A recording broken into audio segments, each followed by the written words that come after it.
Hello, Keith Rucker here at VintageMachinery.org. Guys, today working back on the Diresta Bandsaw project, and what I've got here is a casting that is for the Babbitt bearing. It holds the bottom half of the Babbitt bearings for the top wheel. And this casting, unfortunately, has a few issues that we need to deal with, mainly in that it has been broken in the past, it has been repaired in the past, and there's also a fresh break in here as well. I'm not sure if that has happened since the last repair or just was not properly repaired at that time and has gotten worse. But regardless, we need to take care of this. So I'm going to zoom in here. Let's take a look at what we got. And we're going to be doing some brazing today to try to get this straightened out. So let's take a look at what we got here. So this is the casting. It's actually upside down right here on the machine. It will sit like this, and we will pour Babbitt inside this area that will be the bearing for that shaft. So a couple of things to note. First off, it has obviously been repaired in the past. You can see where this has been, I'm assuming that was welded back together. It's not brazed, it's not bronze, so I'm assuming that they probably used a nickel rod or something to weld this. Again, done in the past, and it appears to be, for the most part, an adequate repair. However, what we got going on here, there is another crack that kind of runs over here, and it looks to me like it may even be cracked along this joint over here. There's some openings in there, and I can't say for certain, but I'm a little bit concerned that they didn't get a good bond in there and maybe cracked there as well. When we flip this over to the bottom side, let's see if you can see this.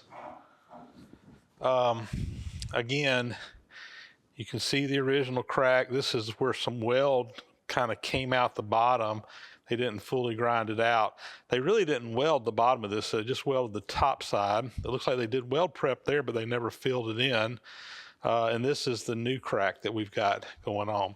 So my job today is I want to make sure that this is nice and repaired properly, don't have any issues. We're going to grind out this where this kind of filtered through, and I want to braze both the top and the bottom. So all this in here we're going to grind out and then braze back in, and then on the top I want to grind that break out, and I'm probably going to put a grind along this edge here and rebraze that. It's probably okay, but I'd rather just go ahead and again be proactive and make sure we've got a nice repair here, because this crack goes right up into the edge of there and then it kind of stops, and that just doesn't look real promising along that edge. So I'm going to be safe than sorry and go ahead and see if we can get that straightened out. All right, I'm going to get my angle grinder with a grinding wheel on it, and we're going to come out here and start V'ing some of this out. That will allow that braze to penetrate down deeper in there and give more area for bonding. With brazing, you kind of get a chemical bond between the bronze and the cast iron. They will bond together very solidly, but if you have more surface area for that to work in, you get a better job. So cutting some material out and then filling it back in, very similar to welding, but we're using a dissimilar material here with the brazing process. You know, we could arc weld this with a nickel rod. I'm personally just not very good at that. I'm better at brazing, and in my experience, a properly done braze job will be stronger than the cast iron, or as strong as the cast iron at the very least, if it is properly done. I have seen time and time again, I've mentioned this in previous videos, where you'll see braze jobs that were done and then the part is abused, it's broken again. It doesn't break along the brazed area, it'll break in a new area. That's what I see very commonly. Another thing I often see when you do the welding with the nickel rods is that if it is not properly heated and then cooled down slowly, etc., you can get some real brittle areas in the area right along where the two materials meet, and that can actually become a weak place that will break again in the future. With brazing, we really don't get it hot enough. We're not actually melting the parent material, so we don't get hot enough to change the structure of the metal. I just find brazing to be, it's just more foolproof, I guess is what I'm trying to get at here. I'm not saying that you can't weld cast iron. I'm just saying that in my experience, brazing works better for me. So let's get at it. Angle grinder, grinding disc. We're just going to kind of come in here and V that out.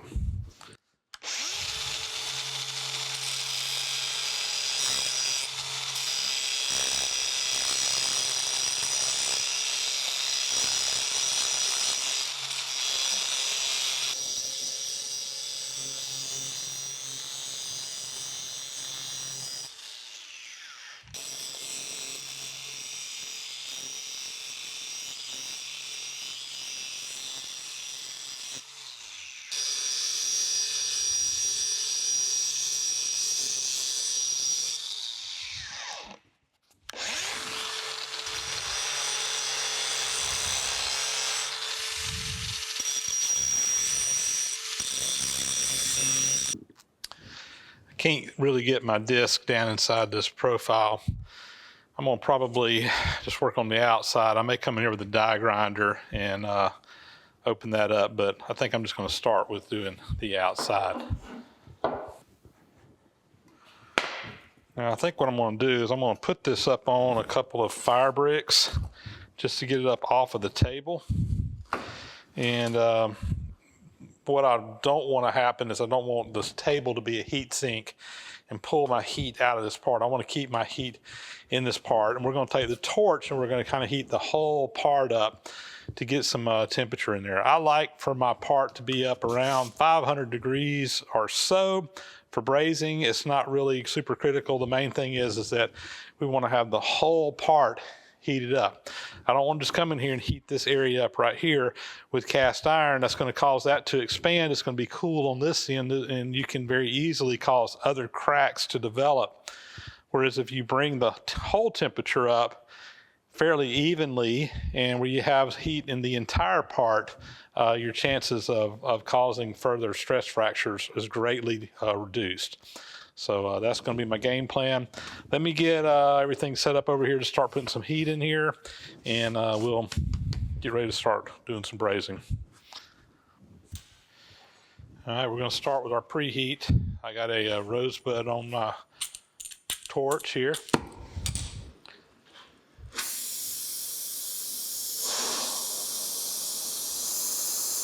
And I'm just going to start, again, heating this up. It's going to take me probably a good 5-10 minutes to get enough heat in this to even start the process. And I'm not going to sit here and make you watch this whole process, but again, we're just trying to get a preheat in here, not focusing on what we're welding, but the entire part. Get it up to around 500 degrees. Could be a little bit hotter, but at least 500 degrees, kind of my guideline. All right, we'll be back in a minute. Just a little bit more heat on this. I had it up to heat and I stopped to get some cameras set up. So I want to just take a minute or two more to kind of put just a little bit more heat back in here. Most of it was still in there, but we were real close. And that should be good. I see smoke kind of coming off of the entire part in places. So what I'm going to do now is we're going to come in here and I'm just going to start putting more localized heat right in this area. And what I want to do is I want to get that heated up to kind of a cherry red color, which is a good temperature for brazing. I've got a brazing rod over here kind of ready to go, and we're just going to work down this crack and fill it in with some braze. Brazing temperature is typically when you kind of get, again, that metal up to about a cherry red color, and that's when your braze will really bond with the cast iron. So we'll just take a few minutes and get that heated up.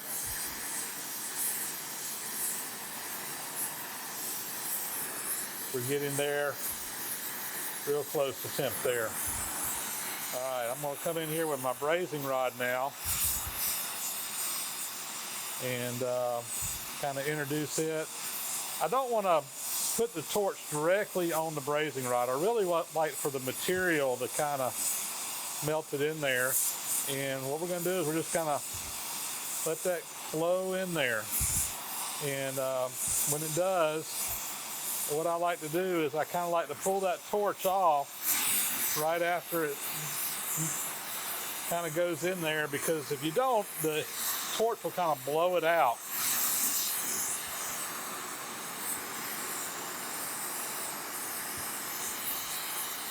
All right, we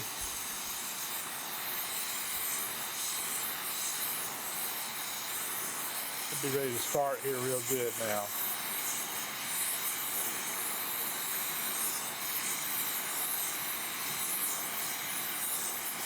I'm doing this with this rosebud tip. Really, I probably should go to a smaller tip or have a little more controlled heat. But on bigger parts like this, I kind of like having that extra heat in there. But you see, I'm just kind of letting that braze just kind of fall right in there. Once I get it where I want it, I try to take the torch a little bit to the front end of where I'm at. Make sure I've got good heat where I'm going. And we'll just kind of let that bronze flow right in there. I want to make sure that's not quite up to temp yet right there.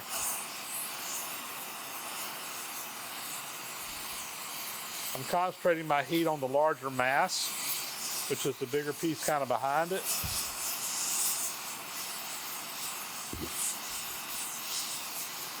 You can almost see it kind of wet. You're probably not going to be able to see it in the cameras. But when it gets up to the right temperature, you can kind of see that it just looks right. It's kind of an experience thing.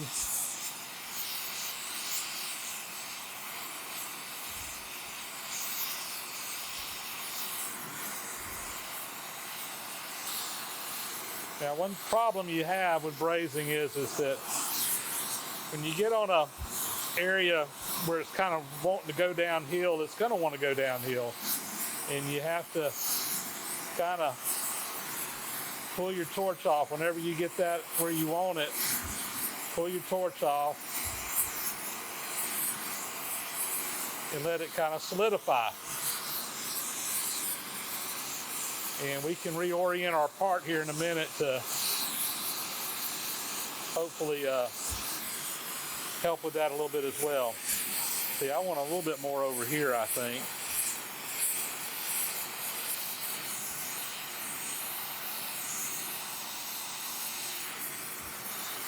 All right. I'm going to reposition my part a little bit here.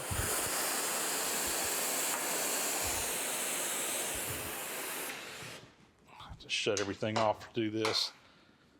Got some oil burning up there, that's fine. Let me grab a pair of pliers.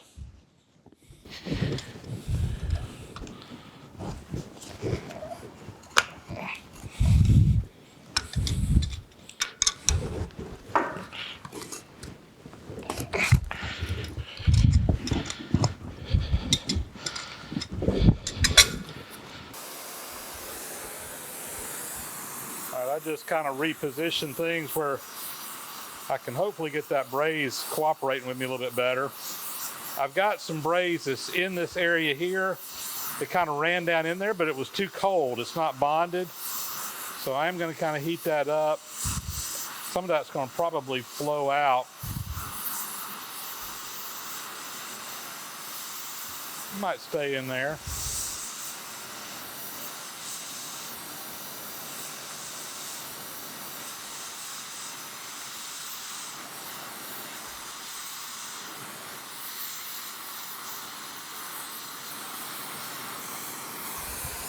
Now we're going to have to reposition again.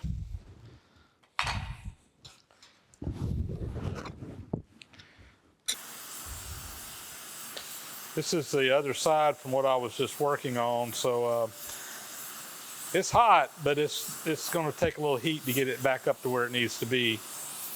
So we'll just I'm concentrating again on this side over here because that's where most of the mass is. It's going to take a little bit more time to get it up to temperature. Won't take long. Like I said, we're hot. We're just not at brazing temperature. We're not far from it. One thing I'll note too, and I've noticed this in a lot of my videos, is that I get a lot of comments, hey, your flame's not right. A lot of that, guys, has got to do with the way this looks on video. I've got my flame set right, but it just doesn't look that way because of the exposures and stuff on the camera. So you're just gonna have to trust me. Basically, you want kind of a neutral flame. All right, we are up to temperature again, and I'm just gonna put a little bit more braze in here.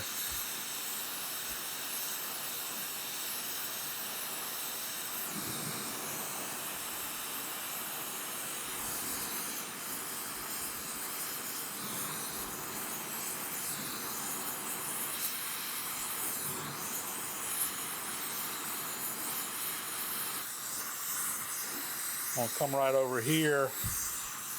This is the side we were just brazing on, but I need to kind of fill in that gap a little bit.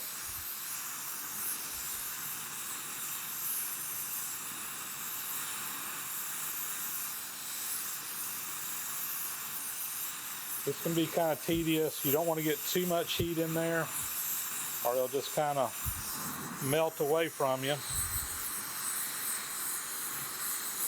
Again, a smaller tip here would probably be better.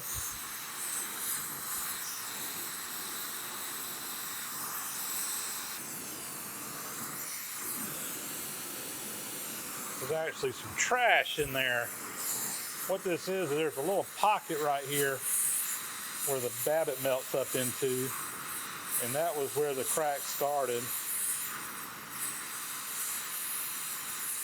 This is going to be really tricky to get filled in, but hopefully I can get it. All right, guys, this is a more traditional brazing tip. I'm not going to have quite the heat I did a while ago, but it's going to give me a little bit more control, hopefully, to get this to kind of flow in there like I want.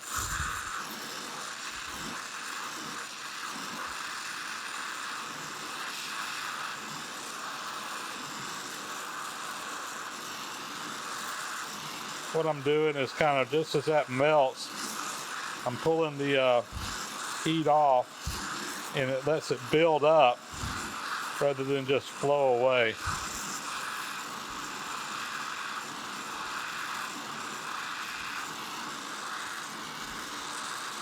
A lot more control with this tip. Compromise, depending on the size of your piece, really kind of can make a difference in what tip you want to use. That looks good. I'm going to try to come back over here, see if I can work on this train wreck a little bit. This is just really giving me a fit. There's nothing to hold the braze in there. It's just kind of flowing out.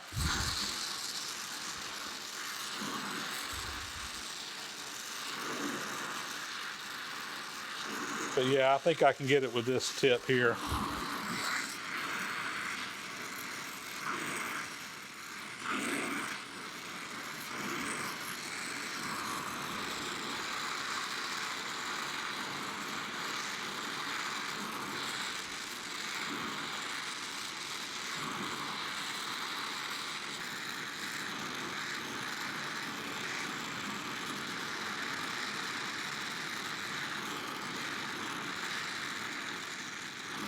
All right, I'm gonna leave well enough done there. All right, I think we're done here. So final step is I'm gonna get this wrapped up in a heat blanket, and we're gonna let it cool down nice and slow. All right, this is just a fireproof blanket, and I'm gonna open it up here. We'll take our casting, put it in here, and I'm just gonna wrap it up. And I think additionally, I'm going to set it back on top of these fire bricks over here. That'll just give me a little bit more of a thermal barrier between there and that heat sink table up underneath it. And we'll let that cool down real slow. Several hours. All right, this has been cooling for several hours now, and it's warm to the touch, but it's not hot, and that looks pretty good. Let's go ahead and get this out of here, and we'll start cleaning that up. I'm gonna start with a wire wheel, and I just want to get all this cleaned up. When you braze, the flux sometimes turns into this kind of glass looking stuff, and the wire wheel takes it off pretty good. I kind of just start there and then go from there to figure out what needs to be done.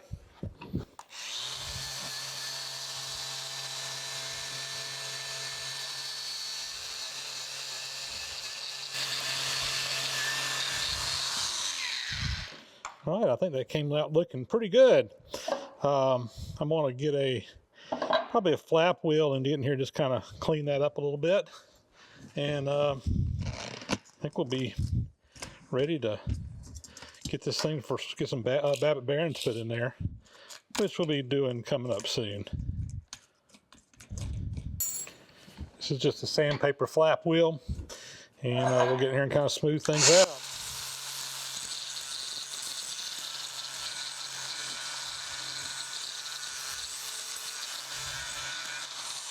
So after all of our sanding and grinding and getting it cleaned up, here are the final results. I'm pretty happy with how that looks. Our nice joint through here came out really nice. I ended up going back, and some of this where it was welded before had some little places that it didn't get filled in completely, and I just kind of touched it up with some braze just to make it look a little bit better. And again, I'm pretty happy with that. I think that repair will hold up just fine. Honestly, it probably would have held up just fine without doing anything, but I just didn't like seeing those open cracks in there, and felt better getting it patched up. So this is ready, I think, now to have Babbitt bearings poured in it. And then we can get it painted and back on the machine. So moving forward. And with that, I think we got another little job knocked out. This is ready to get painted up. Well, actually, we're gonna probably do our Babbitt bearings first, and then we'll paint it, because it's gonna get heated up again. Don't wanna burn my paint off. We'll be doing the Babbitt bearings in an upcoming video on this one, but one step closer on the Diresta Bandsaw project. And with that, guys, I hope you enjoyed seeing some brazing. Trying out a little bit different camera setup, so hopefully you guys can see in there a little bit closer this time. Experimenting, trying to get these videos a little bit better, so hopefully that's going to work out good. And we'll see when we get in there and edit the video. Proof will be in the editing, I guess. But anyway, I hope you enjoyed that. And with that, guys, again, we're going to sign off as always. Thank you so much for watching. Please subscribe to the channel if you haven't already. Thumbs up, comments, greatly appreciated. Hit the bell icon to get notifications. And as always, a big, big thank you to all my Patreon supporters out there for all that you do for the site and for the channel here. And with all that, greatly appreciated. Guys, that's it. We'll catch you on the next video.